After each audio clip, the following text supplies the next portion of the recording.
Behind me is my M3 competition X-Drive, and I have now owned and driven 1,500 miles in this car, and I'm going to talk about today whether that has lived up to my expectations. Let's find out.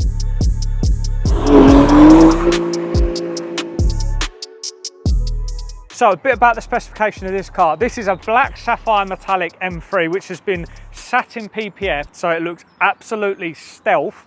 And then inside we have Kyalami orange bucket seats, which are just, this is what dreams are made of for me. I've been wanting bucket seats for years, and to be honest, they did not disappoint in terms of the way that they look. Under the hood is a 510 horsepower inline S58 engine. This particular car is X-Drive, which means it's four-wheel drive, and it has a switchable rear-wheel drive mode. So if you want to go and do smoky burnouts, you can. One of the notable things about this car, and with all the G series cars to be honest, is they are very heavy.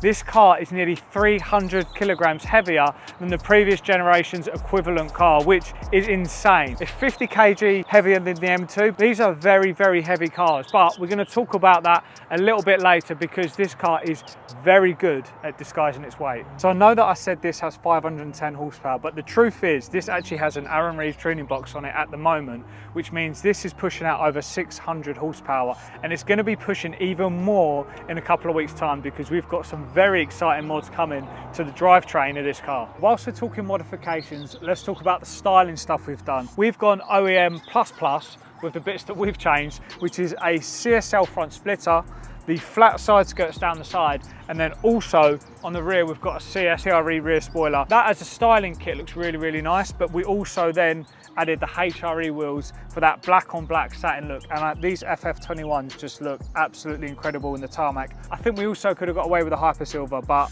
I think we should do silver. Silver will smack. Should we do silver? Let's do silver. All right. In the next video they will be silver. Will they? Yeah. I can't gas that up. This adds another 5 horsepower as well, so make sure you get them on the AUTOID store. One other thing to add horsepower without needing to tune, AutoFresh, who have sponsored this video for us today. This is their new range of air fresheners. This one is in a matching G80 style.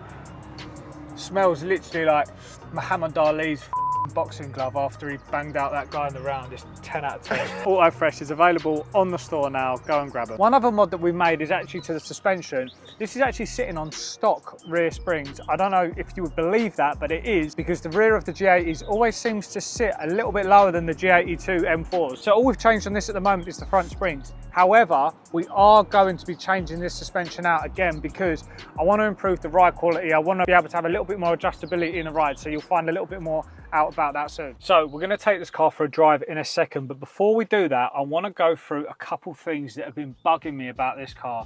So here's a few things that I hate. Starting off with one of the biggest bugbears I have. In front of me is the iDrive 8. Now this in general, I like. One of the things that really pisses me off at the minute with BMW is the fact that across every single BMW, there seems to be a different type of iDrive.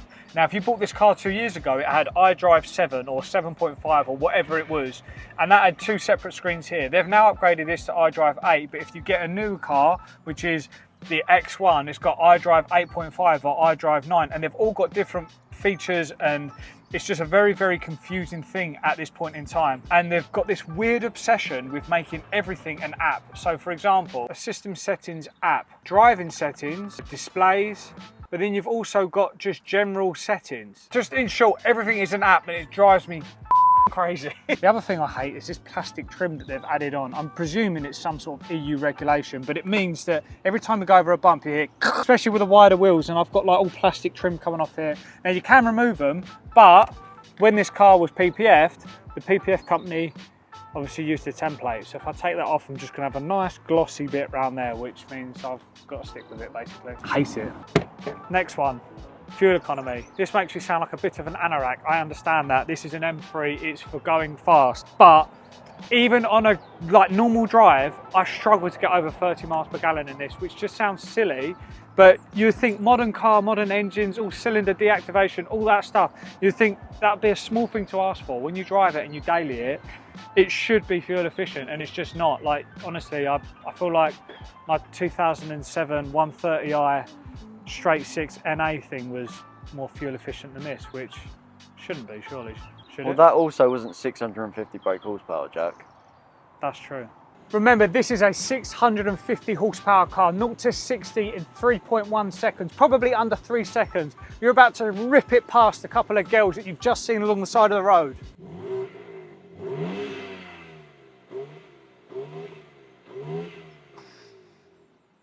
Embarrassing. I'm gonna fix that though. Oh, you like my carbon buckets? Yeah. They're nice, aren't they?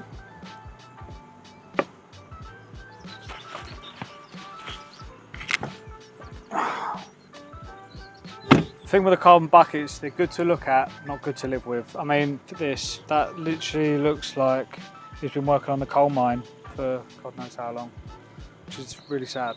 Needs some protection. I'm fixing that. Now that leads me on to a couple of things that I love about this car, and these carbon fibre buckets, they are amazing. Yes, they are a pain in your nan's arse to live with, but they're like that trainer that's just a little bit too small, but you love them so much that when you wear them, you still feel the nuts. I understand what people say about the whole manual thing, but I think you'd be all right. I know the sort of carbon fibre penis cap is a bit of a pain in the arse, but, well, that sounded actually out of context. That Pain sounded... in the balls. Well, I don't know, I just said the penis cap is a pain in your arse. Ball cap is a bit of a pain, so... The next thing is this ZF8 gearbox. Yes, it's been around for a little while now, but it is bulletproof. Genuinely, day to day, it just flushes through the gears. You don't even notice you're changing gears. Like, compare that to the DCT you got on the F82 M4, which was just a pain in the, again, I've got to stop saying pain in the arse. That gearbox, genuinely though, is very, very clunky on a day-to-day basis. Yes, when you're ripping through the gears, there's nothing like a DCT, but this is as fast when you are on the limit. It just is. The ZF8 is that, and when you tune them with the XHP, it's staggering what this can do. Like, the actual breadth of capability that this gearbox has is insane, and it makes you wonder what's next. The ZF9. The ZF10. So this is the next thing. This is one thing I would never expect, but the 360 camera on these is just insane. I'm pretty sure if I can do a 3D view, look at this. This is one of those things that you would just never spec from factory. You just wouldn't. I don't know why you would normally do this, but you should, because it's unreal. And you can remotely access this as well. So you can go on your phone and look around your car. So if you've got any prying eyes, or, you know, ladies leaving their number on your windscreen, which always happens in England, you know, you can see what they look like before you phone them, which is amazing. The next thing I like about this car is the way it looks. Look at the presence that that car has. If that comes up behind you on the motorway, you're moving out the way. I don't care what you say. It just looks menacing. And to be honest, I feel like everyone's kind of got used to the way it looks now. We all know that, but now it kind of warmed to people, and it's just a modern M3. It looks unreal. Nathan just made a really good point, which is the fact that this looks completely different to any other 3 Series. You're not mistaking this for a 3 Series essentially, whereas with the previous generation, the M Sport 4 Series and the M4 had the same grills. They kind of looked, apart from the wider arches, you could maybe mistake it, whereas this you can't. Final thing I'm going to talk about that I love is the way this car drives.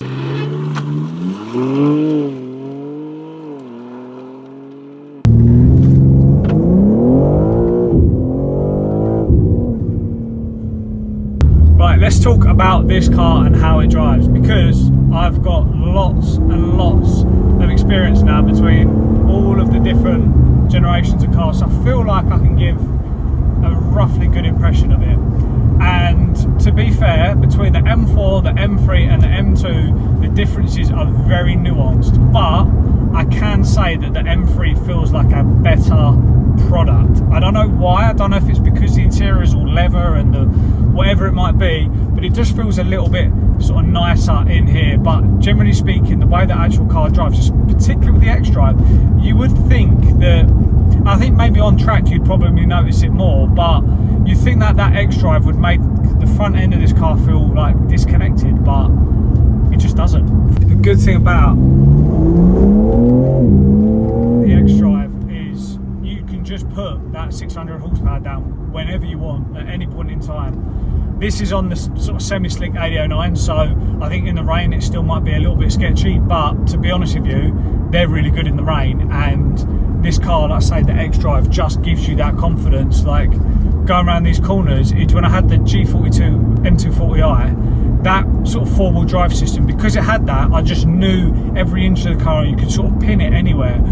the M2 at the moment still doesn't have quite that level of confidence in me, because I don't know what the rear of the car is absolutely going to do yet. Whereas with this, you can just get in straight away. It's just like the M240i on steroids. A lot more power. The four-wheel drive system in this car is definitely more capable than the one that's in the M240i. And then obviously rear-wheel drive is just kind of a bit skittish, and when you put this car in rear-wheel drive, it feels very different to the rear-wheel drive M2, and I think that's got a lot to do with the way that they've tuned the engine in this. I think in the M2, and we've said this already, first and second gear are torque limited in that car.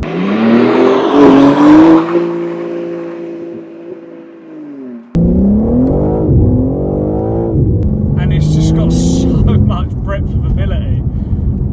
And the difference between being in comfort and in sport, like we were just saying just a second ago, like it's just enormous. Like the actual scope of window that this car has in terms of performance is mad. This A-Rev tuning box, it's like it just switches on the engine to where it should be. It kind of feels like at the stock power, it was just missing that little something, and this just kind of lights it up massively. So the question we asked at the start of this video is, does this car meet my expectations? Well, I can tell you now that it has exceeded them, and this is definitely the ultimate daily. One of the questions I did want to ask is what you guys think is going to be the best version of this chassis. You've got the M2, which runs the same engine, basically same chassis, the M3, the M4, the M3 Touring, and it's difficult to think why you would pick anything other than this if you needed a daily, and anything other than the M2 if you needed a weekend car. But I'm open to your suggestions there. Let us know in the comments what you think. But G80 M4. I know you're biased, so mate. That's going to be it for today, guys. Hope you enjoyed the video. Make sure you subscribe if you haven't done so already, and we'll see you in next week's episode.